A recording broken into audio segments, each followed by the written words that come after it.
Aujourd'hui, vous allez découvrir l'histoire complète du livre de Daniel, d'une manière que vous n'avez peut-être jamais vue, sans filtre et sans détour. Restez jusqu'à la fin et je suis certain que l'histoire de ce livre puissant changera quelque chose dans votre vie. Jérémie avait averti, Ésaïe avait crié aux portes, Ézéchiel avait vu en vision ce que personne ne voulait croire. Le jugement arrivait, non à cause de la force des ennemis, mais à cause de la corruption du peuple lui-même. Le sacré avait été profané, l'alliance avait été brisée, et Dieu, le Dieu d'Israël, s'est levé comme juge. Alors les portes de Jérusalem s'ouvrirent, non pas pour la gloire, mais pour l'exil. La 3e année du règne de Joachim, roi de Juda, les cieux ne répondirent pas aux cris de la ville sainte. Babylone, sous le commandement impitoyable de Nabuchodonosor, vint comme un fleuve en crue. Le roi de Juda fut livré entre ses mains, non par stratégie militaire, mais par décision divine. Le Seigneur permit à l'ennemi de prendre la ville, le temple et même les ustensiles sacrés qui furent emportés au pays de Shinéar, l'ancien nom de Babylone, où ils seraient gardés dans la maison des faux dieux. Là commençait l'exil, mais parmi les pierres du jugement, Dieu préservait des semences. Nabuchodonosor ordonna à son chef des eunuques, Asphénaz, de choisir des jeunes parmi les exilés, des descendants de la royauté, des fils de la noblesse de Juda. Ils devaient être parfaits en apparence, instruits en toute sagesse, connaisseurs de la science et de la culture, capables de servir dans le palais royal.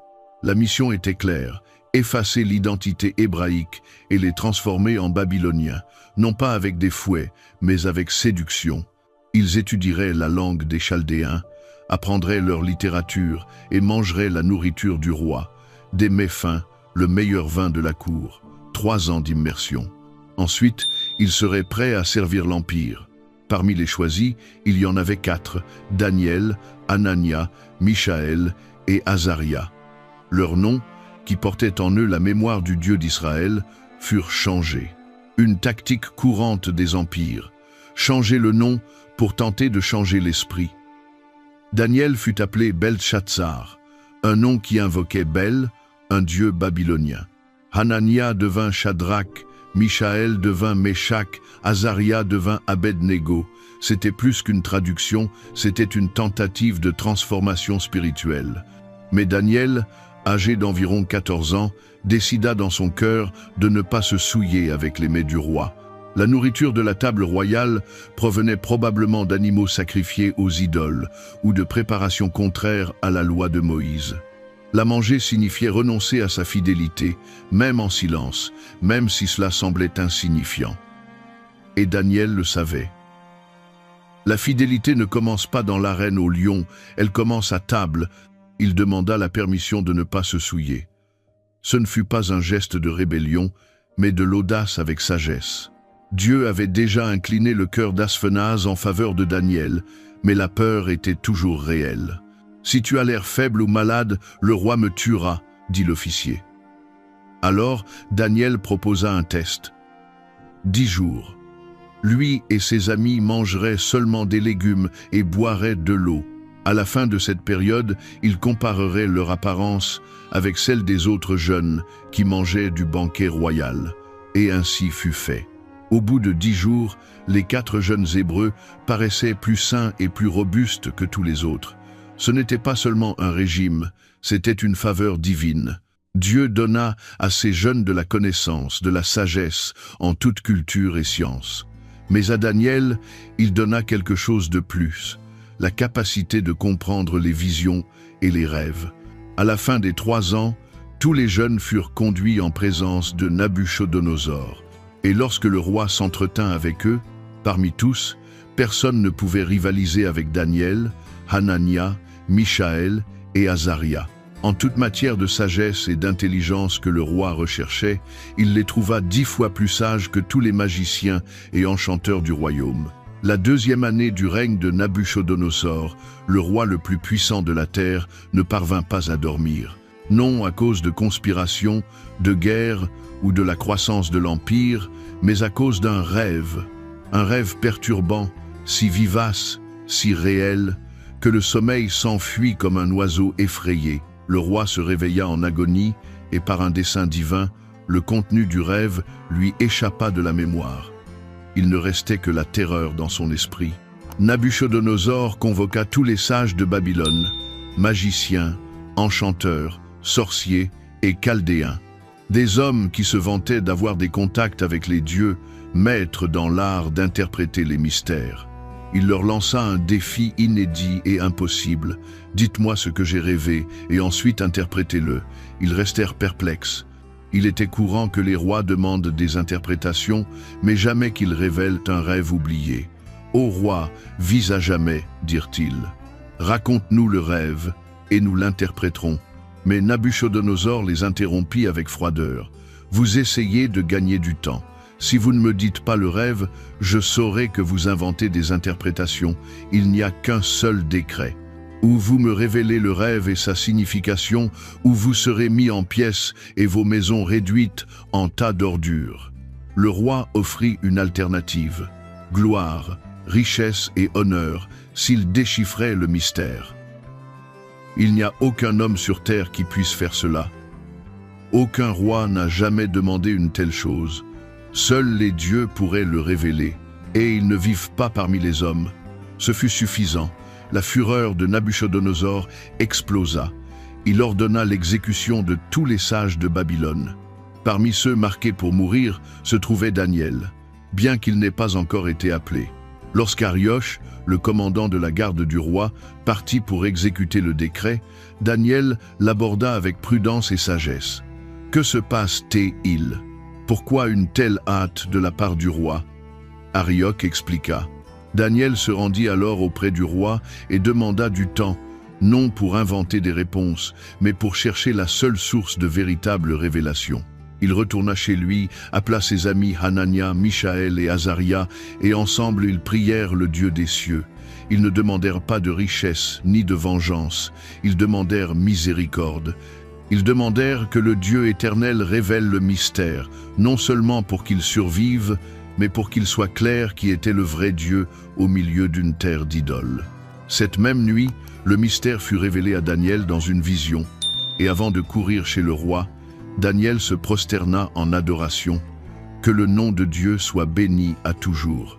Il change les temps et les saisons, il renverse les rois et établit les rois, il donne la sagesse aux sages et la connaissance à ceux qui ont de l'intelligence. À toi, Dieu de mes pères, je rends grâce et louange, car tu m'as révélé ce que nous t'avons demandé. Le lendemain matin, Daniel se rendit auprès d'Arioch. Ne tue pas les sages de Babylone. Conduis-moi en présence du roi, et je lui révélerai le rêve. Arioch courut avec Daniel jusqu'à Nabuchodonosor, voulant presque tirer crédit de la découverte. « J'ai trouvé parmi les exilés de Juda un homme qui peut révéler le rêve. » Le roi regarda Daniel, maintenant appelé Beltchatsar, et demanda avec méfiance, « Es-tu capable de me faire connaître le rêve et son interprétation ?» Et Daniel répondit avec révérence et courage, « Il n'y a aucun sage, magicien ou devin qui puisse révéler au roi ce mystère. Mais il y a un Dieu dans les cieux qui révèle les mystères. » Et il a montré au roi Nabuchodonosor ce qui arrivera dans les derniers jours. Daniel révéla alors le rêve. « Ô roi, tu regardais et tu as vu une grande statue, impressionnante en splendeur, terrible d'apparence. La tête était en or pur, la poitrine et les bras en argent, le ventre et les cuisses en bronze, les jambes en fer et les pieds en partie de fer et en partie d'argile. Pendant que tu contemplais, une pierre fut taillée, non par des mains humaines, et frappa la statue à ses pieds de fer et d'argile et les mit en pièces. Alors le fer, l'argile, le bronze, l'argent et l'or furent tous brisés ensemble et emportés par le vent comme la paille d'une aire. Mais la pierre qui avait frappé la statue devint une grande montagne et remplit toute la terre. Silence. Et puis Daniel interpréta « Toi, ô roi, tu es la tête d'or, l'empire de Babylone. Après toi s'élèvera un autre royaume inférieur, représenté par l'argent, l'empire des Mèdes et des Perses. Ensuite, Un troisième royaume, le bronze, qui dominera la terre, l'empire grec, et un quatrième royaume, fort comme le fer, qui brise et met en pièces tout, Rome. Mais les pieds mêlés de fer et d'argile montrent un royaume divisé, fort mais instable, uni par la force, mais fragile à la base. Et au jour de ces rois, le Dieu des cieux établira un royaume qui ne sera jamais détruit. Ce royaume ne passera pas à un autre peuple. Il brisera tous ces royaumes et subsistera à jamais. La pierre taillée sans le secours des mains est ce royaume éternel. C'est ce que le Seigneur t'a révélé. Et le rêve est vrai, et l'interprétation est fidèle. Nabuchodonosor se prosterna devant Daniel, un roi à genoux devant un exilé, non par soumission à Daniel, mais par crainte du Dieu qui parlait par lui. Assurément, votre Dieu est le Dieu des dieux, le Seigneur des rois et le révélateur des mystères. Et ainsi Daniel fut exalté, placé à la tête de la province de Babylone, fait chef de tous les sages du royaume. Et à sa demande, ses amis furent aussi élevés. Hanania, Michaël et Azaria se mirent à gouverner avec lui, tandis que Daniel restait à la cour du roi. Le temps passa. Le rêve de la statue qui aurait dû conduire Nabuchodonosor à l'humilité fit le contraire. Il avait entendu de Daniel qu'il était la tête d'or, mais l'orgueil humain ne connaît pas de limite. Alors, le roi ordonna que l'on fasse une statue, non pas avec une tête d'or, mais entièrement en or, haute de 90 coudées, près de 30 mètres, érigée dans la plaine de Dura, au cœur de Babylone. C'était une provocation délibérée, une déclaration de gloire personnelle, un refus silencieux du destin prophétisé par Dieu. Le décret fut lancé. Quand la musique retentirait, harpe, flûte, sitar, chalumeau et toutes sortes d'instruments, tous devraient se prosterner et adorer l'image d'or, tous les peuples, nations et langues. Et celui qui ne se prosternerait pas serait immédiatement jeté dans une fournaise ardente.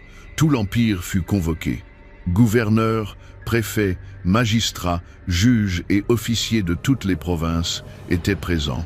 Et quand la musique résonna dans les champs de Dura, une multitude s'agenouilla devant la statue dorée. Presque tous. 3 hommes restèrent debout.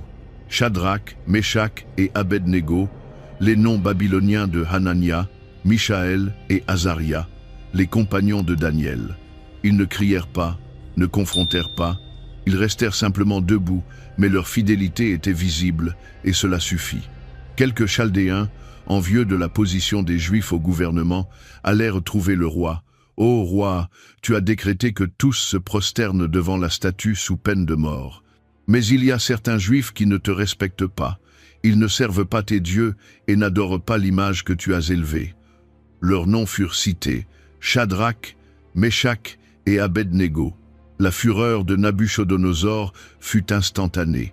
Il les fit appeler immédiatement et leur donna une seconde chance. « Est-il vrai que vous ne servez pas mes dieux et n'adorez pas l'image que j'ai faite ? Maintenant, quand vous entendrez la musique, prosternez-vous, mais si vous ne le faites pas, vous serez jetés immédiatement dans la fournaise de feu ardent. Et quel Dieu pourra vous délivrer de ma main ? » Silence. Puis, les 3 répondirent ensemble, sans hésitation, sans peur. « Ô Nabuchodonosor, nous n'avons pas besoin de nous défendre devant toi. Si nous sommes jetés dans la fournaise, notre Dieu, que nous servons, peut nous délivrer. Et s'il le veut, il nous délivrera de ta main. Mais sinon, sache, ô roi, que nous ne servirons pas tes dieux et n'adorerons pas l'image d'or que tu as élevée. » La réponse brûla plus que le feu. Le visage du roi se décomposa de rage. Il ordonna de chauffer la fournaise 7 fois plus que la normale. Une expression utilisée pour indiquer une chaleur maximale, jusqu'à la limite de l'insupportable. Des hommes forts de son armée lièrent les 3 Juifs et les jetèrent dans la fournaise. La chaleur était si intense que les soldats qui les jetèrent moururent consumés par les flammes. Et alors l'impossible arriva. Le roi se leva, stupéfait, et dit à ses conseillers « N'avons-nous pas jeté 3 hommes ligotés dans le feu ?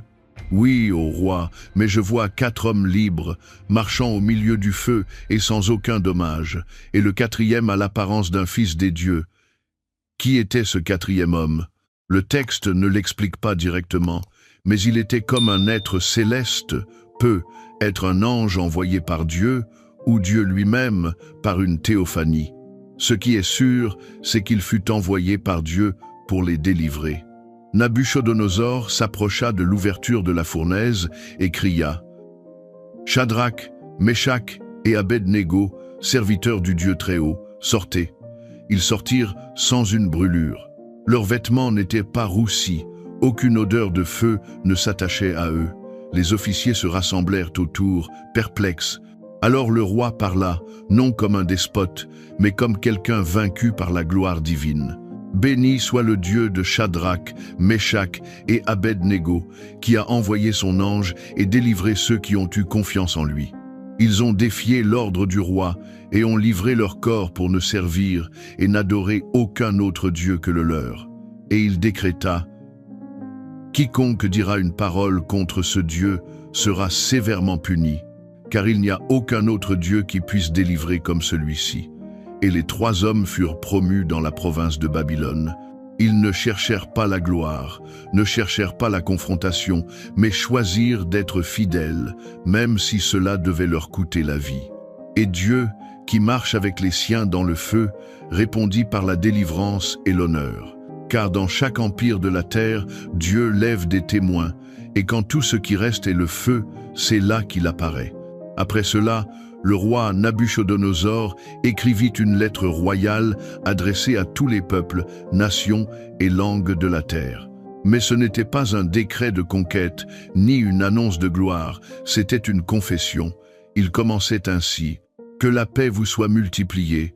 Il m'a semblé bon de déclarer les signes et les merveilles que le Dieu Très-Haut a accomplis envers moi, que ces signes sont grands, que ces merveilles sont puissantes.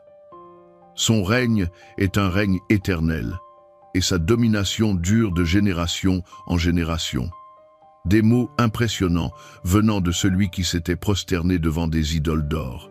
Mais l'histoire derrière cette déclaration commence avec un autre rêve. Nabuchodonosor était en paix dans son palais, satisfait, prospère. C'est alors que vint le rêve, et comme avant, il fut profondément troublé. Il appela les magiciens, les sages de Babylone, tous les spécialistes. Ils vinrent, écoutèrent, mais ne purent interpréter. Enfin, comme à d'autres moments décisifs, Daniel fut appelé. Il était connu non seulement comme conseiller, mais comme quelqu'un en qui résidait l'esprit des dieux saints. Le roi raconta le rêve. « J'ai vu un arbre au milieu de la terre, très haut. Il grandissait jusqu'au ciel et était visible de toute la terre. Ses feuilles étaient belles, son fruit abondant, et il y avait en lui de la nourriture pour tous. À son ombre se reposaient les animaux. Dans ses branches, les oiseaux du ciel faisaient leur nid, toute créature se sustentait de lui. Mais alors un veilleur, un saint, une figure céleste, descendit du ciel et cria à haute voix. Abattez l'arbre, coupez ses branches, secouez ses feuilles, dispersez ses fruits. Que les animaux fuient de dessous lui et les oiseaux de ses branches, mais laissez le tronc avec ses racines dans la terre, lié avec des chaînes de fer et de bronze parmi l'herbe des champs. Qu'il soit trempé par la rosée du ciel, et qu'on lui donne un cœur de bête au lieu du cœur d'un homme, et que 7 temps passent sur lui. » Le roi regarda alors Daniel. « Toi, Beltchatsar, donne-moi l'interprétation. Aucun des sages ne peut la révéler, mais je sais qu'il y a en toi un esprit divin. » Et pendant un moment, Daniel resta silencieux, stupéfait. Il comprenait le rêve, mais c'était un message de jugement. Et juger les rois n'a jamais été un chemin sûr, même pour les prophètes. Le roi s'en aperçut. « Ne sois pas troublé par le rêve, ni par son interprétation. » Et Daniel répondit avec respect et crainte. « Mon Seigneur, puisse le rêve être pour tes ennemis et non pour toi. L'arbre que tu as vu, c'est toi, ô roi. Tu as grandi et es devenu grand. Ta majesté s'est étendue jusqu'aux cieux, ta domination jusqu'aux confins de la terre. Mais le décret du veilleur est clair. Tu seras abattu de ta position. tu seras chassé du milieu des hommes. Tu vivras avec les animaux des champs, tu mangeras de l'herbe comme les bœufs, tu seras trempé par la rosée du ciel, et 7 temps, 7 périodes déterminées par Dieu, peut être 7 ans, passeront sur toi, jusqu'à ce que tu reconnaisses que le Très-Haut domine sur les royaumes des hommes et les donne à qui il veut. Cependant, le tronc de l'arbre a été laissé avec ses racines, ce qui signifie que ton royaume te sera rendu quand tu reconnaîtras que le ciel gouverne. Et alors Daniel osa faire un appel. C'est pourquoi, ô roi, accepte mon conseil. Mets fin à tes péchés par la justice et tes iniquités par la miséricorde envers les pauvres. Peu être ainsi prolongeras-tu ta tranquillité. Mais le roi n'écouta pas. 12 mois plus tard, alors qu'il se promenait sur le toit de son palais, les yeux tournés vers la gloire de Babylone, il dit dans son cœur: « N'est-ce pas ici la grande Babylone que j'ai construite par la puissance de ma royauté, pour la gloire de ma majesté ?» La parole était encore dans sa bouche quand une voix du ciel retentit. « À toi il est dit, ô roi Nabuchodonosor, le royaume t'est enlevé. Tu seras chassé du milieu des hommes, tu habiteras avec les animaux, tu mangeras de l'herbe comme les bœufs, et 7 temps passeront sur toi, jusqu'à ce que tu saches que le Très-Haut domine sur les royaumes des hommes. » À l'instant même, la sentence s'accomplit.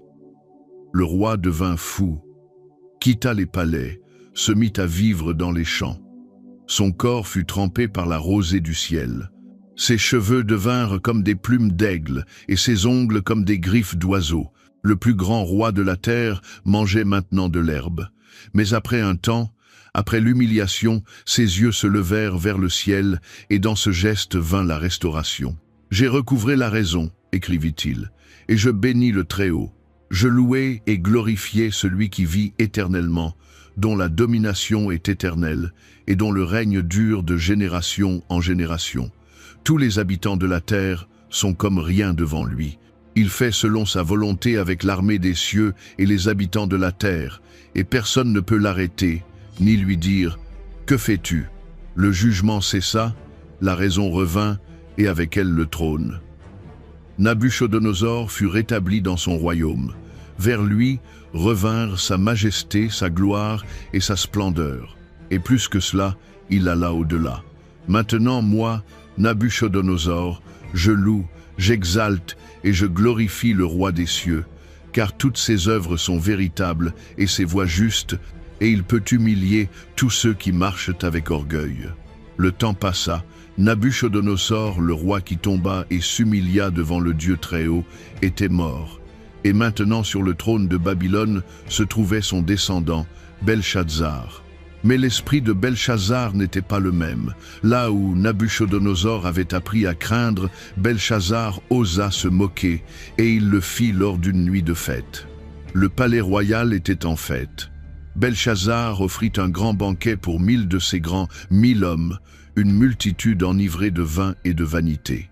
Au plus fort de l'ivresse, pris d'arrogance, Belchazzar commit un acte qui scellerait son destin. Il ordonna d'apporter les ustensiles d'or et d'argent, les mêmes que Nabuchodonosor avait pris du temple de Jérusalem, consacré au Dieu d'Israël. C'était une provocation, une moquerie. Il voulait boire dans les coupes du Dieu de Daniel, tout en louant les dieux d'or, d'argent, de bronze, de fer, de bois et de pierre. Profanation. Hommes et femmes burent ce qui était sacré, en riant. Mais soudain la salle se tut. Sans avertissement, sans bruit, apparut une main humaine qui écrivait sur le mur du palais, près du chandelier. Pas une figure entière, juste la main, mais c'était suffisant pour arrêter le cœur d'un roi. Belchazzar pâlit, ses genoux s'entrechoquaient. Le roi qui s'était moqué de Dieu tremblait maintenant devant un mur. Il cria vers ses magiciens, chaldéens, et devint: « Quiconque pourra lire cette écriture et m'en donner la signification sera vêtu de pourpre, aura une chaîne d'or autour du cou, et sera le 3e dans le gouvernement du royaume. » L'écriture était réelle, visible, claire, mais incompréhensible. Alors la reine, peut être la mère ou la grand-mère du roi, quelqu'un de plus âgé qui se souvenait des jours de Nabuchodonosor, entra dans la salle et dit: « Ô roi, ne sois pas troublé. Il y a un homme dans ton royaume en qui réside l'esprit des dieux saints. Du temps de ton père, on trouva en lui lumière, intelligence et sagesse comme celle des dieux. Il s'appelait Daniel. Nabuchodonosor lui-même l'a fait chef de tous les sages de Babylone. Appelle-le et il donnera l'interprétation. Daniel fut amené, déjà vieux, déjà distant de la cour, oublié par le nouveau roi. Belshazzar tenta de l'appâter. « Es-tu Daniel? J'ai entendu dire que l'esprit des dieux est en toi.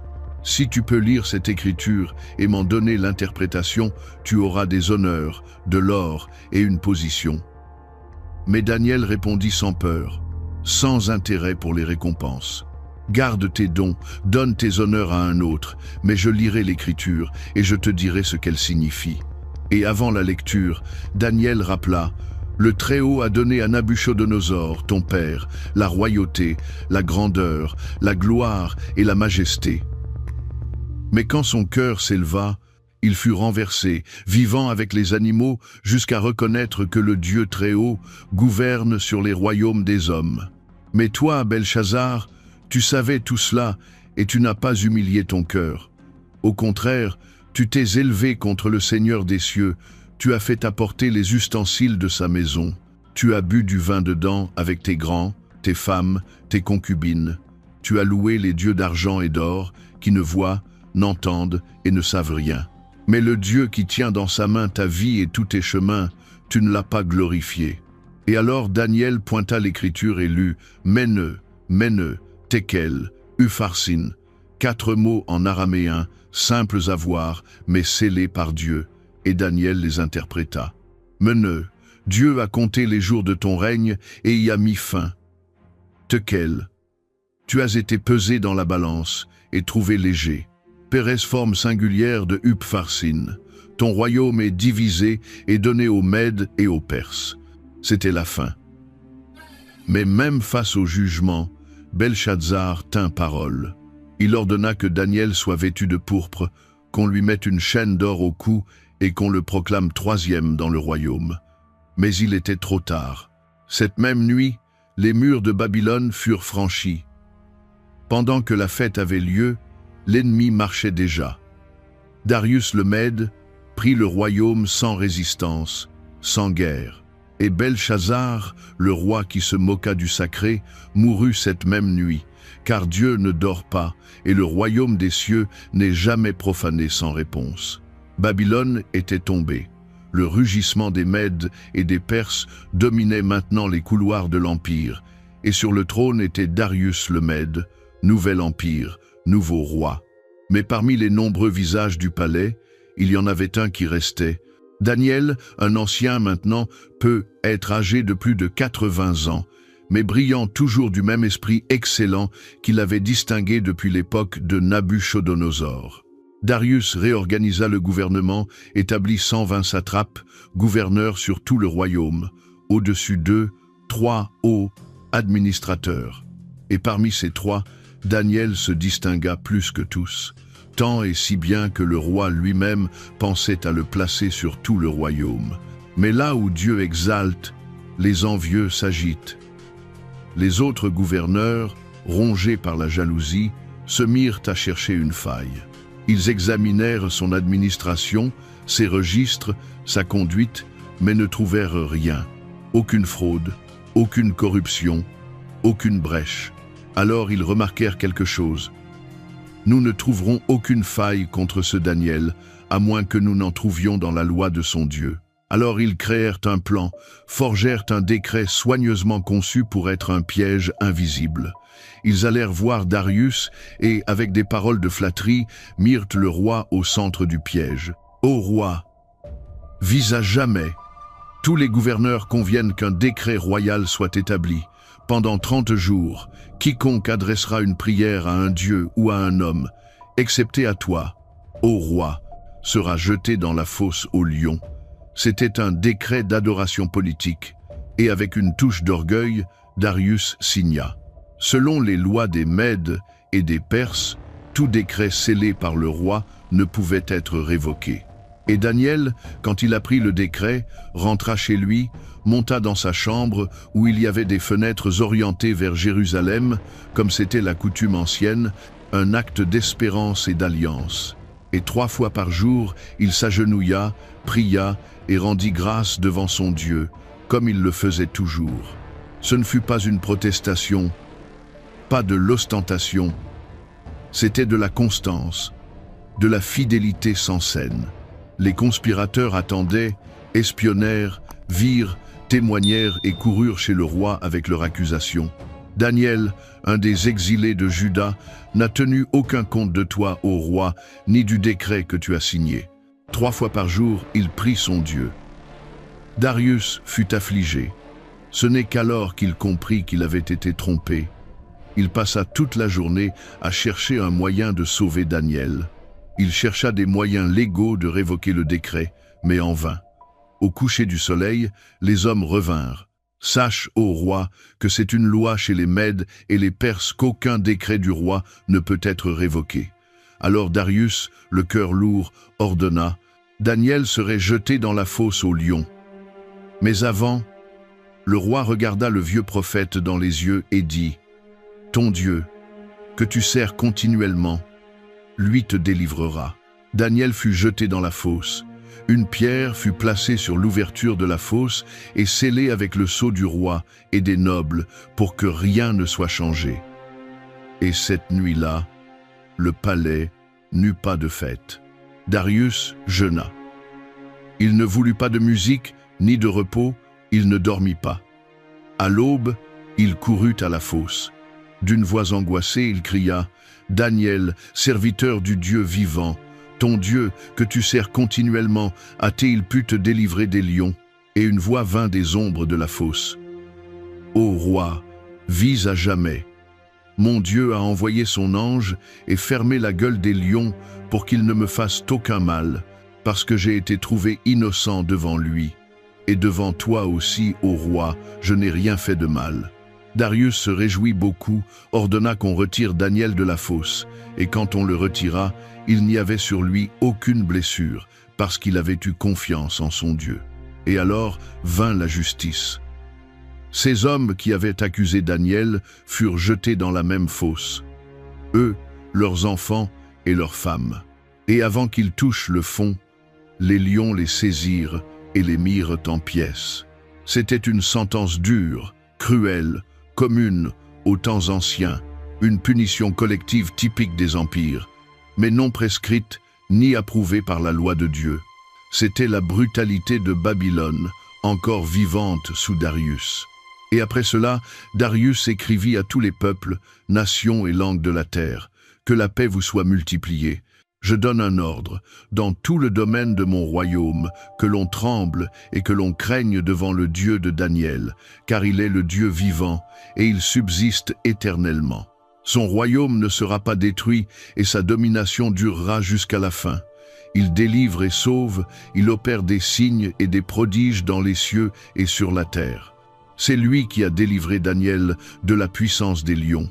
Et ainsi Daniel prospéra à Babylone, dans l'empire médo-perse, au temps des rois, au temps de l'exil. Car peu importe qui soit sur le trône de la terre, le ciel gouverne.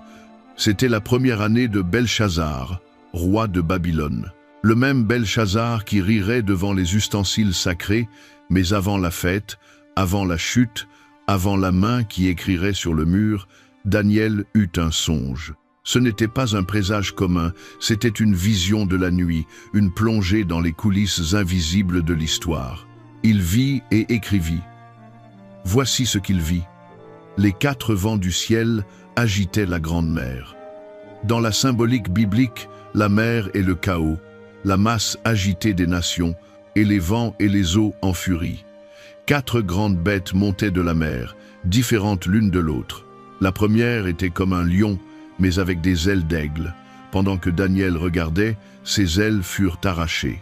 La bête fut soulevée de terre et dressée sur ses pieds comme un homme, et un cœur d'homme lui fut donné. Cette première bête représente l'empire babylonien, majestueux comme un lion, rapide comme un aigle.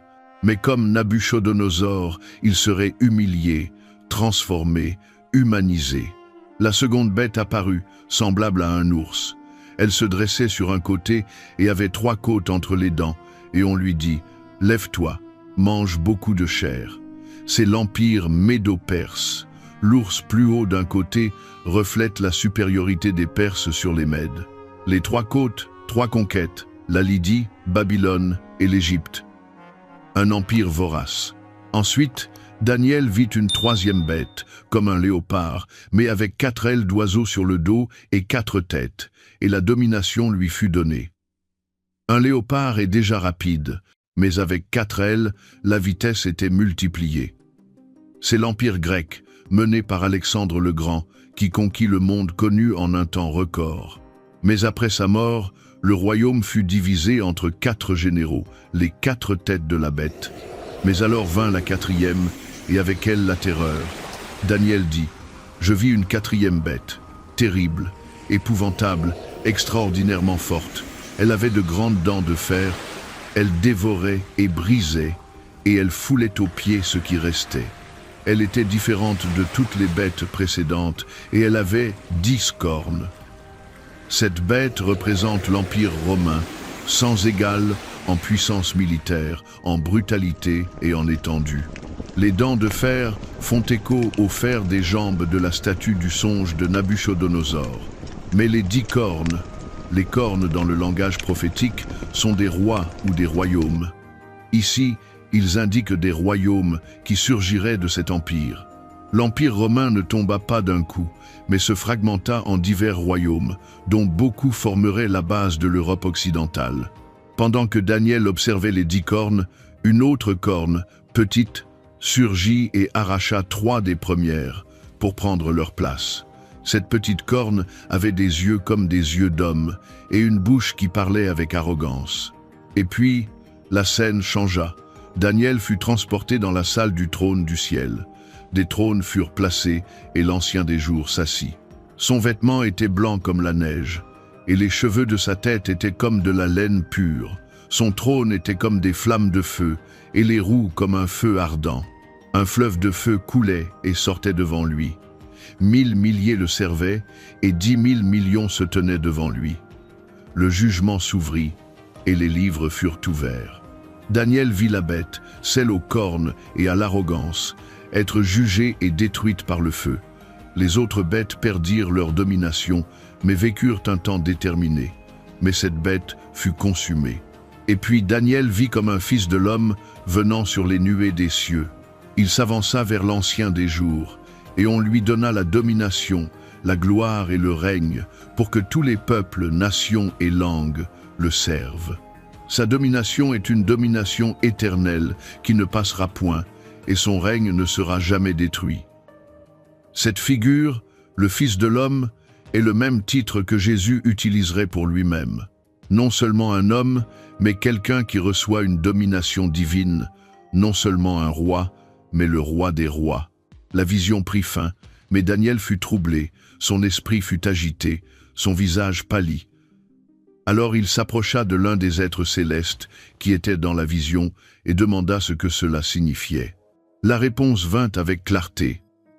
Ces 4 grandes bêtes, ce sont 4 rois qui s'élèveront de la terre. Mais les saints du Très-Haut recevront le royaume, et ils posséderont le royaume éternellement, à jamais. Daniel demanda alors des explications sur la 4e bête, la plus terrible. L'ange répondit, « La 4e bête, c'est un 4e royaume sur la terre, qui sera différent de tous les royaumes, et qui dévorera toute la terre, la foulera et la brisera. Les 10 cornes, ce sont 10 rois qui s'élèveront de ce royaume. Un autre s'élèvera après eux, il sera différent des premiers, et il abaissera 3 rois. Il prononcera des paroles contre le Très-Haut, il opprimera les saints du Très-Haut, et il espérera changer les temps et la loi.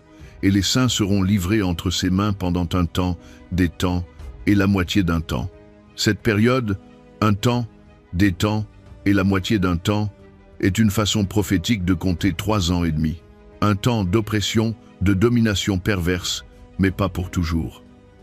Ensuite le jugement se tiendra, et on lui ôtera sa domination, qui sera détruite et anéantie pour jamais. Le règne, la domination et la grandeur de tous les royaumes qui sont sous les cieux seront donnés au peuple des saints du Très-Haut. Son règne est un règne éternel, et tous les dominateurs le serviront et lui obéiront. Daniel termina son récit en disant « Ici prend fin la vision, moi, Daniel. » Je fus extrêmement troublé par mes pensées, mon visage changea de couleur, et je conservai ces choses dans mon cœur. Car il savait, ce n'était pas seulement un rêve, c'était la carte de l'histoire, et l'histoire était entre les mains du Dieu éternel. C'était la 3e année du règne de Belchazzar. Et Daniel, déjà un homme expérimenté, un prophète reconnu, eut une nouvelle vision. Ce n'était pas une répétition, c'était une révélation plus profonde, plus précise, plus proche de la fin. Et il vit. Il était dans la forteresse de Suse, près du fleuve Oulaï, non physiquement, mais en esprit. Suse serait un centre de l'empire perse à l'avenir. Daniel était transporté en avant, non seulement dans l'espace, mais dans le temps. Là, devant le fleuve, il vit un bélier avec 2 cornes hautes, mais l'une plus haute que l'autre, et la plus haute s'éleva la dernière. Ce bélier avançait vers l'Occident, vers le nord et vers le sud. Rien ne pouvait l'arrêter, aucune bête ne lui résistait. Il faisait selon sa volonté et devenait de plus en plus grand. Ce bélier, comme l'ange l'expliquerait plus tard, représente le royaume des Mèdes et des Perses. 2 cornes, 2 peuples, un plus fort et plus tardif, la Perse, qui deviendrait dominante sur les Mèdes.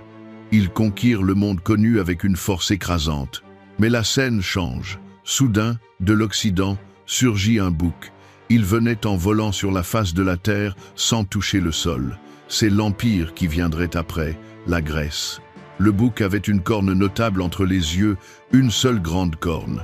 Cette corne représente Alexandre le Grand, le leader incomparable qui en quelques années conquit de vastes territoires de l'Europe jusqu'à l'Inde.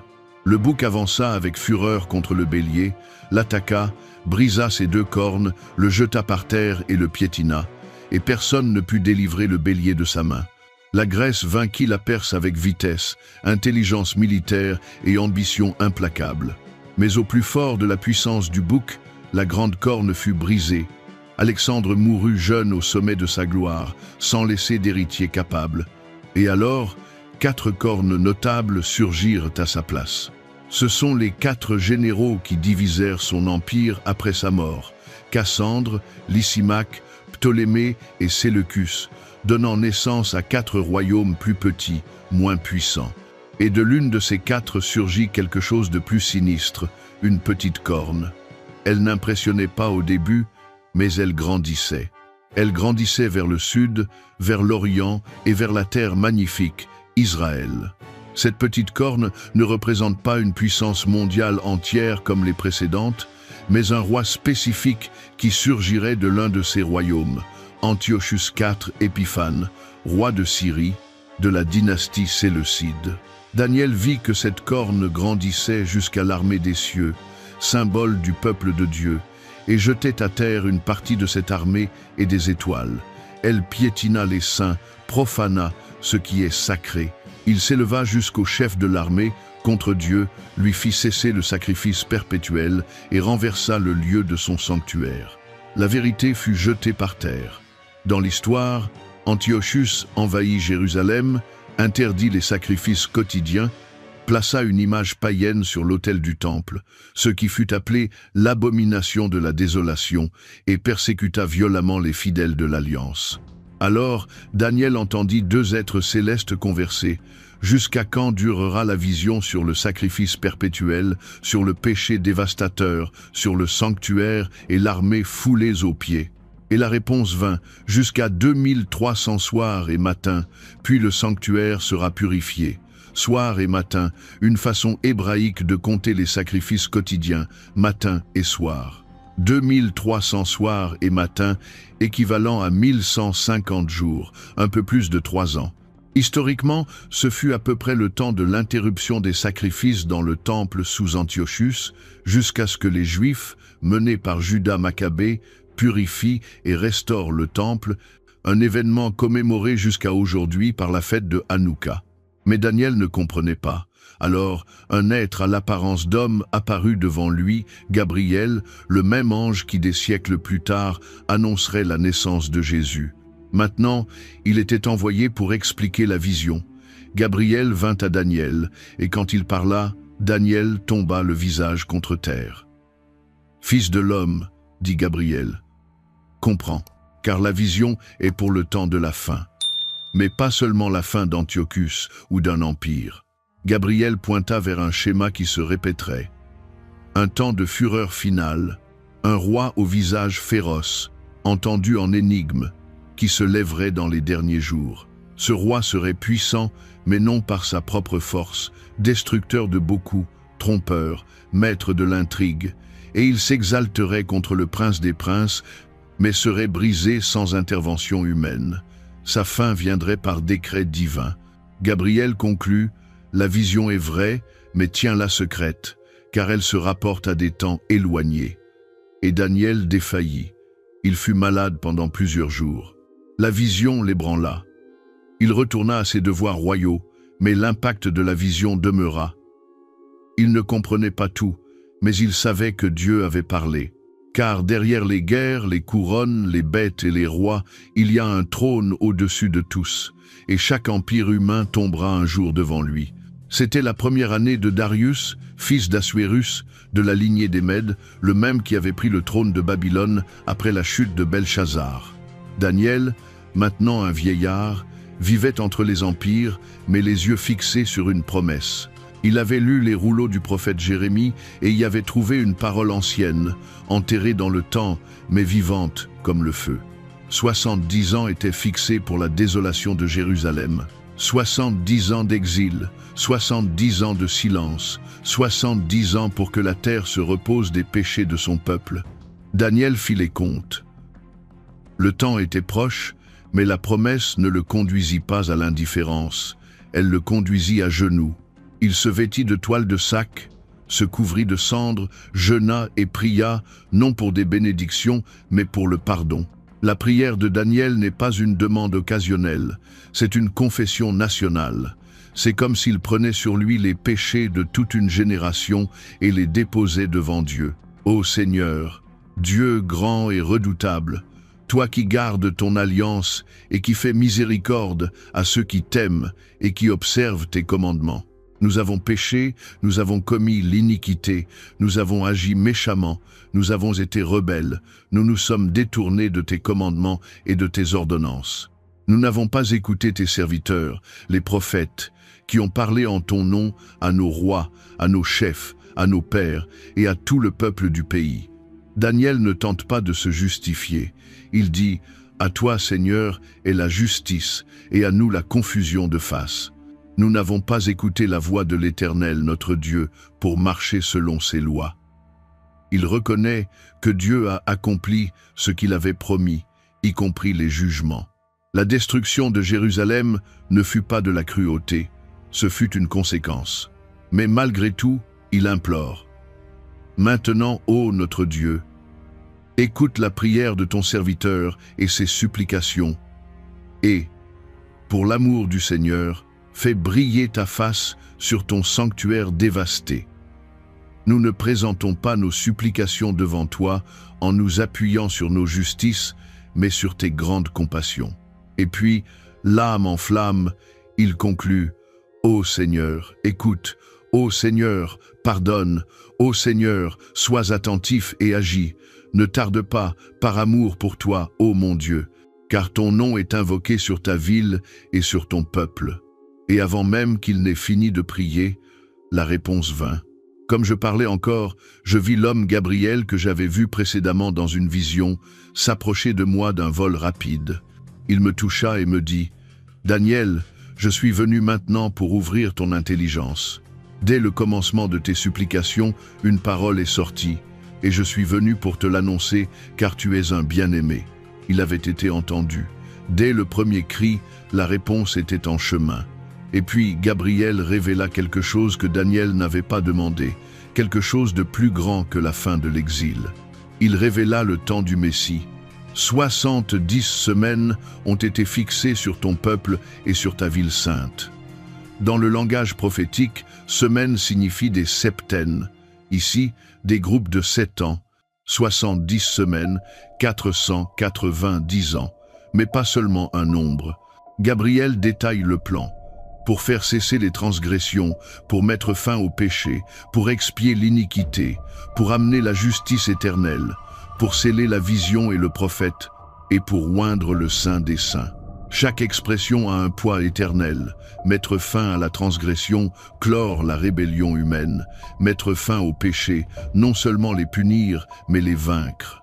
Expier l'iniquité, couvrir, nettoyer ce qui nous sépare de Dieu, amener la justice éternelle, établir un royaume incorruptible.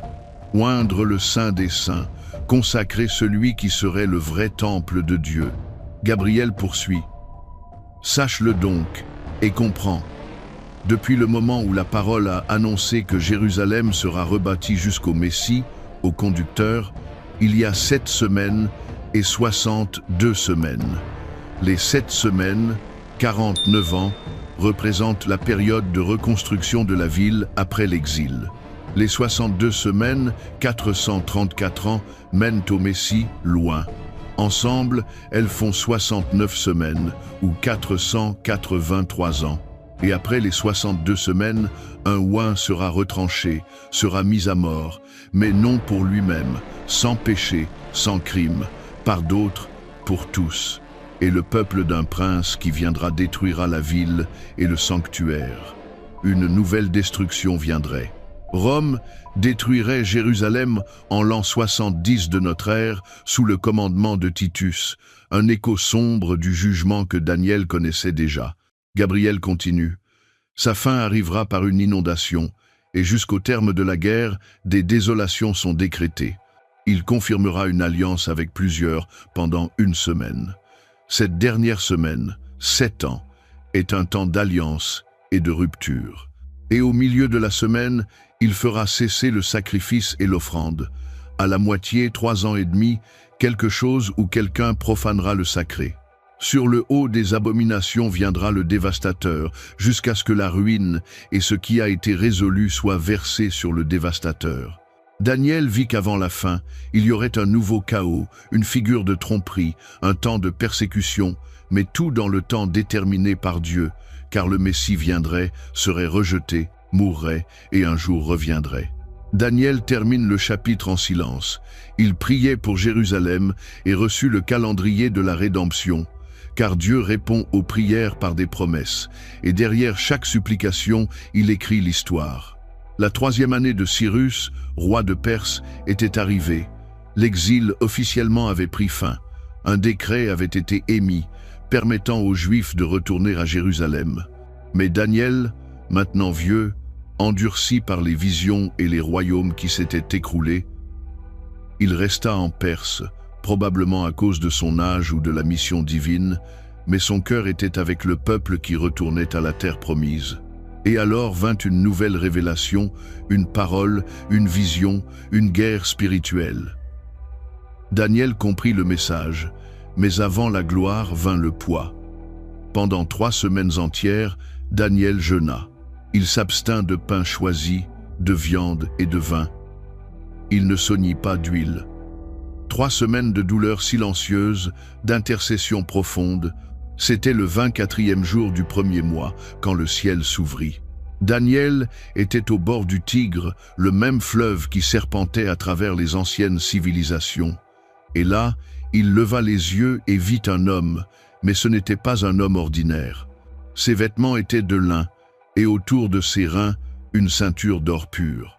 Son corps était comme de chrysolite, son visage comme l'éclair, ses yeux comme des flammes de feu, ses bras et ses pieds comme de l'airain poli, et le son de ses paroles comme le bruit d'une multitude. Daniel vit.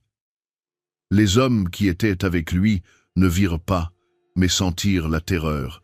Ils s'enfuirent pour se cacher, et Daniel resta seul, sans force, sans couleur au visage, sans souffle, et il tomba le visage contre terre. Ce fut alors qu'une main le toucha. Quelqu'un le mit sur les genoux et dit « Daniel, Homme bien-aimé, comprends, lève-toi, car je suis envoyé vers toi. Daniel se leva, tremblant, et l'être céleste continua. Dès le premier jour où tu as appliqué ton cœur à comprendre et à t'humilier devant ton Dieu, tes paroles ont été entendues, et c'est à cause de tes paroles que je suis venu. Mais le chef du royaume de Perse m'a résisté 21 jours. Ici, le rideau de l'invisible se lève. Le chef du royaume de Perse n'était pas un homme, c'était un être spirituel, une puissance démoniaque liée à l'empire perse, une entité qui influençait les rois et les décisions sur le plan terrestre. Pendant 3 semaines, le même temps que le jeûne de Daniel, il y eut une guerre dans les cieux. Et voici, Michaël, l'un des principaux chefs, vint à mon secours, et je suis demeuré là auprès des rois de Perse. Michaël est mentionné peu de fois dans la Bible, mais toujours comme un guerrier céleste, protecteur d'Israël, un archange. Avec l'aide de Michaël, le messager arriva, et maintenant il révélerait à Daniel ce qui arriverait au peuple d'Israël dans les derniers jours, car la vision est encore pour beaucoup de jours. En entendant ces paroles, Daniel tomba de nouveau par terre, sans force, sans parole. Un être toucha ses lèvres. Daniel parla, mais en tremblant. « Mon Seigneur, la vision m'a rempli d'effroi, et je n'ai plus de force. Comment le serviteur de mon Seigneur pourrait-il parler à mon Seigneur? Maintenant, je n'ai plus de force en moi. » Alors, un être semblable à un homme le toucha de nouveau et le fortifia. « Ne crains rien, homme bien-aimé, que la paix soit avec toi. Sois fort, sois fort. » Et pendant qu'il parlait, Daniel sentit les forces lui revenir. « Parle, mon Seigneur, car tu m'as fortifié. » Et l'être céleste conclut. « Sais-tu pourquoi je suis venu vers toi? Maintenant je m'en retourne pour combattre le chef de la Perse. » Une fois de plus, les empires de la terre ont leur parallèle spirituel. Après la Perse viendrait la Grèce, et avec elle une autre bataille dans les cieux. Et quand je partirai, voici, le chef de la Grèce viendra. Mais je te dirai ce qui est écrit dans le livre de la vérité. Personne ne m'aide contre ceux-là, excepté Michaël, votre chef. Le chapitre se termine comme une introduction, car ce qui suivrait dans les chapitres 11 et 12 serait la révélation la plus détaillée de l'avenir d'Israël, de l'apparition de rois, de guerres, de trahisons, du temps de la fin et de la victoire finale de Dieu. Mais avant cela, Dieu montra à Daniel que toutes les batailles sur terre ont des racines dans le ciel, que les prières des saints font bouger les anges, que le jeûne touche le ciel, que derrière chaque empire, il y a un conflit spirituel, et que le royaume de Dieu n'est pas passif, c'est la guerre et la gloire. Le messager céleste continua à parler. La vision n'était plus symbolique comme avant. Maintenant viendrait l'histoire pure, anticipée avec une précision surnaturelle, un récit direct, enchaîné, presque comme un enregistrement chronologique des siècles à venir. Et il commença. Moi, je suis resté auprès de Michaël pour le fortifier et le protéger, Darius le Mède. Même dans les coulisses du pouvoir humain, il y avait des forces célestes soutenant l'histoire d'Israël. Maintenant, je vais te faire connaître la vérité. Et alors l'ange révéla l'avenir. Voici, encore 3 rois se lèveront pour la Perse. Ces rois furent Cambyse II, le faux Smerdi, Gomata et Darius Ier. Et le 4e sera plus riche que tous. Ce 4e roi serait Xerxès Ier, connu pour sa richesse et pour avoir envahi la Grèce avec une armée gigantesque. Son ambition éveilla l'Occident et le monde ne serait plus jamais le même. Quand il sera devenu fort par ses richesses, il soulèvera tout contre le royaume de Javan. Javan est la Grèce. Xerxès lança une invasion massive de la Grèce, mais fut finalement vaincu. Mais un roi vaillant se lèvera. C'est Alexandre le Grand de Macédoine. Il dominera avec une grande puissance, et il fera ce qu'il voudra. Son empire éclair dominerait le monde, mais quand il serait au sommet, son royaume serait brisé et partagé aux 4 vents.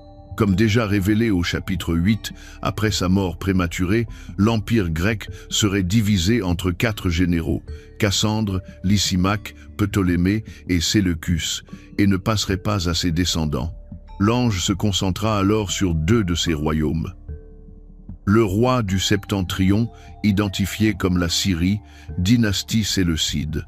À partir de ce point, le texte décrit une longue série de conflits entre ces 2 royaumes, avec Israël, la terre magnifique, au milieu du champ de bataille. Et ainsi commence la narration, détaillant les guerres, les alliances, les trahisons et les mariages politiques entre les Ptolémées d'Égypte et les Séleucides de Syrie, avec une précision historique remarquable, couvrant environ 150 ans d'histoire avant qu'elle ne se produise.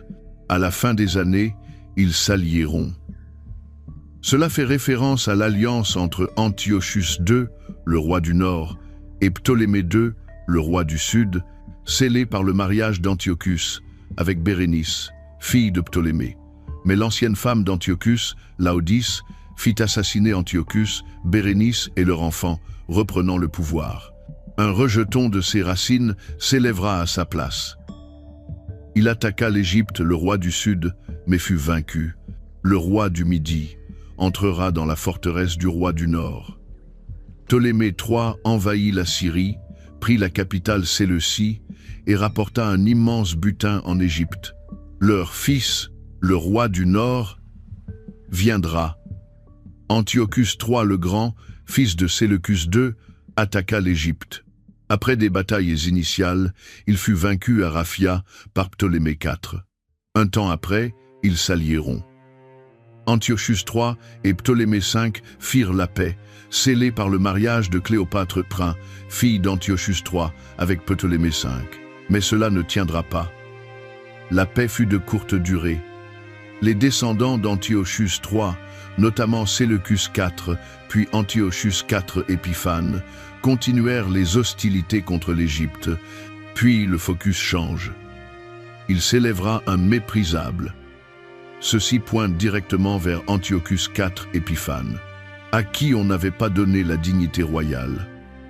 Antiochus IV n'était pas l'héritier légitime initial, il usurpa le trône après la mort de son frère Séleucus IV.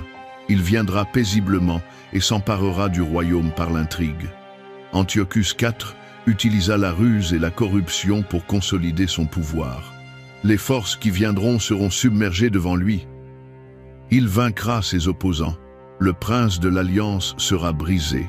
Cela peut faire référence au grand prêtre juif Onias III qu'il fit assassiner ou à Ptolémée VI d'Égypte qu'il vainquit et humilia. Avec peu de gens, il envahira les provinces. Antiochus IV lança des campagnes rapides et réussies. Il agira avec une fourberie jamais vue. Sa ruse et sa cruauté étaient légendaires. Il se dirigera contre le pays magnifique, Israël, et beaucoup tomberont. Il persécuta férocement les Juifs fidèles. Il jettera son dévolu sur les plus forts. Il s'attaqua spécifiquement aux pieux et aux résistants. Il se lèvera contre le prince des princes. Son arrogance culmina quand il profana le temple de Jérusalem, s'élevant contre Dieu lui-même. Mais il sera brisé, sans l'effort d'aucune main. Antiochus IV mourut de maladie soudainement en Perse en 164 avant Jésus-Christ, vu comme un jugement divin. Le texte prophétique dépasse alors le cadre historique immédiat d'Antiochus IV. La description qui suit, bien qu'enracinée dans le prototype qu'était Antiochus, pointe vers une figure eschatologique future, souvent identifiée à l'Antichrist, qui manifestera une arrogance et une persécution similaires, mais à une échelle mondiale et finale. Au temps de la fin, le roi du Midi se heurtera avec lui. Une confrontation finale impliquant des puissances du Sud peut être l'Égypte ou le monde arabe, et du Nord, une puissance européenne ou une confédération. Le roi du Septentrion fondera sur lui. Cette puissance du Nord lancera une invasion massive. Il entrera dans le pays magnifique, Israël, et beaucoup succomberont. La terre d'Israël sera le théâtre central du conflit final. Mais ceux d'Édom, de Moab et des principaux des enfants d'Ammon seront délivrés de sa main. Certaines régions voisines d'Israël seront épargnées. Il étendra sa main sur divers pays, et le pays d'Égypte n'échappera point. La domination de cette figure sera presque totale. Les dépouilles de l'Orient et de Libye tomberont en son pouvoir. Son butin sera immense. Des nouvelles de l'Orient et du Septentrion viendront l'effrayer. Des contre-attaques ou des révoltes menaceront son empire. Il dressera les tentes de son palais entre les mers, vers la glorieuse et sainte montagne. Il établira son quartier général près de Jérusalem, peut être dans le temple même, répétant la profanation d'Antiochus, mais à un niveau bien supérieur. Puis, il arrivera à sa fin et personne ne lui donnera de secours. Sa chute sera soudaine, complète et viendra directement de Dieu. Le chapitre 11 se termine ainsi, dépeignant la fin brutale de ce tyran ultime. Le chapitre 12, le dernier chapitre du livre, révélera ce qui se passe après la fin. Mais ici, au chapitre 11, Daniel vit que l'histoire est écrite à l'avance. La souffrance du peuple de Dieu est réelle, mais contrôlée. Aucun empire, aussi fort soit-il, ne demeure pour toujours. Et quand les royaumes de la terre défient le ciel, ils tombent. Avec ces paroles, le messager céleste achève la vision la plus étendue du livre. En ce temps-là se lèvera Michaël, le grand chef, le défenseur des enfants de ton peuple. Michaël, l'archange guerrier, protecteur d'Israël, interviendra directement dans le conflit final.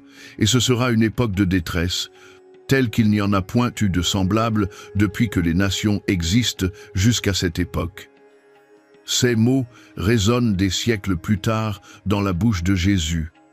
Matthieu 24 contre 20 et 1, décrivant la grande tribulation, une détresse sans précédent. En ce temps-là, ceux de ton peuple qui seront trouvés inscrits dans le livre seront sauvés. Au milieu du jugement, il y a une promesse de préservation pour ceux qui appartiennent à Dieu, dont les noms sont écrits dans le livre de vie. Plusieurs de ceux qui dorment dans la poussière de la terre se réveilleront, les uns pour la vie éternelle, les autres pour l'opprobre, pour la honte éternelle. Daniel reçoit la révélation claire de la résurrection corporelle et du jugement final, où chaque individu fait face à son destin éternel. Ceux qui auront été intelligents brilleront comme la splendeur du firmament, et ceux qui auront enseigné la justice à la multitude brilleront comme les étoiles, à toujours et à perpétuité. Une promesse de récompense et de glorification particulière pour ceux qui ont fidèlement enseigné et guidé les autres. Daniel reçoit l'ordre. Toi, Daniel, tiens secrètes ces paroles et scelle le livre jusqu'au temps de la fin. Beaucoup courront ça et là, et la connaissance augmentera. Une prophétie souvent associée à l'explosion des voyages et de l'information dans les temps modernes. Daniel, cherchant à comprendre, demande « Quelle sera l'issue de ces choses ?» La réponse est à la fois encourageante et mystérieuse. « Va, Daniel, car ces paroles seront tenues secrètes et scellées jusqu'au temps de la fin. Plusieurs seront purifiés, blanchis et épurés. Les méchants feront le mal, et aucun des méchants ne comprendra, mais ceux qui auront de l'intelligence comprendront. Des délais spécifiques sont donnés. À partir du temps où le sacrifice perpétuel sera supprimé et où l'abomination qui désole sera dressée, il y aura 1290 jours. 1290 jours, environ 3 ans et demi, liés à la période de profanation et de tribulation intense. Heureux celui qui attendra et qui arrivera jusqu'à 1335 jours. 1335 jours, suggérant une bénédiction particulière pour ceux qui persévèrent jusqu'à la fin complète de cette période et voient le commencement de la restauration. Le livre se conclut par une promesse personnelle à Daniel. Toi, marche vers ta fin. Tu te reposeras et tu seras debout pour ton lot à la fin des jours. Daniel, le fidèle serviteur, recevra sa part d'héritage dans la résurrection. Ainsi se termine le livre du prophète Daniel. Si vous êtes arrivé jusqu'ici, sachez que vous faites partie d'un groupe rare, non seulement de ceux qui lisent la Bible, mais de ceux qui traversent les royaumes, les visions, les statues, les bêtes et les fosses aux lions, et qui restent jusqu'à la fin. 12 chapitres nous ont conduits de la cour de Babylone au trône de Dieu, de la fidélité silencieuse à la révélation des derniers jours. Chaque verset nous a rappelé que l'histoire du monde ne se décide pas dans les palais, mais dans les cieux, que la domination des hommes est brève, mais que le royaume de Dieu est éternel. Daniel nous a enseigné que la foi n'est pas un sentiment, c'est une décision, que la prière mouve l'invisible et que l'intégrité est plus forte qu'un décret royal. Cette étude a été faite avec prière, révérence et crainte, avec un seul but, vous ramener au centre, à la fidélité au Dieu très haut. Alors, si vous avez regardé jusqu'ici, commentez. Je suis arrivé à la fin du livre de Daniel, et maintenant je sais que le ciel gouverne encore sur la terre. Ce commentaire n'est pas seulement une phrase. C'est une marque de ceux qui ont compris ce que ce livre veut nous enseigner. Que les empires s'élèvent et tombent, que les rois s'exaltent et disparaissent, mais Dieu demeure sur le trône, qu'il y a un temps déterminé pour toute chose, mais qu'aucune obscurité ne prévaut sur ceux qui connaissent leur Dieu. Maintenant, je vous invite à aimer cette vidéo, à la partager avec quelqu'un qui a besoin de se rappeler que la fin de l'histoire a déjà été écrite et que la victoire a déjà été décrétée. Mais plus que tout like ou partage, laissez cette histoire changer votre intérieur. Daniel n'a pas été écrit seulement pour informer sur l'avenir, mais pour former un cœur fidèle dans le présent, pour montrer que la fosse au lion n'est pas la fin, que le feu n'est pas plus grand que la présence de Dieu, et que la pierre taillée sans mains humaines a déjà commencé à croître, et un jour remplira toute la terre. Il est le Dieu qui révèle les mystères, qui délivre du feu, qui ferme la gueule des lions, qui renverse les empires et qui lève des témoins. Il est le Dieu qui en son temps envoya loin le vrai Fils de l'homme et qui à la fin des jours reviendra en gloire pour juger et régner. C'est pourquoi je vous fais une invitation. Rendez-vous, non pas avec de la religion, mais avec de la vérité. Non pas avec de la peur, mais avec de la foi. Acceptez le royaume qui ne passera pas. Acceptez le roi qui a vaincu la mort et qui reviendra pour régner avec justice. Cette histoire n'a pas été racontée pour générer de la curiosité, mais pour générer de la confiance. Maintenant, dites-moi, quel chapitre vous a le plus impacté? Quelle vision vous a ému? Quelle fidélité vous a inspiré à persévérer? Commentez ci-dessous. Ceci fut le livre de Daniel, chapitre par chapitre, du début à la fin, et je prie pour qu'il ait fortifié votre foi comme il a fortifié la mienne.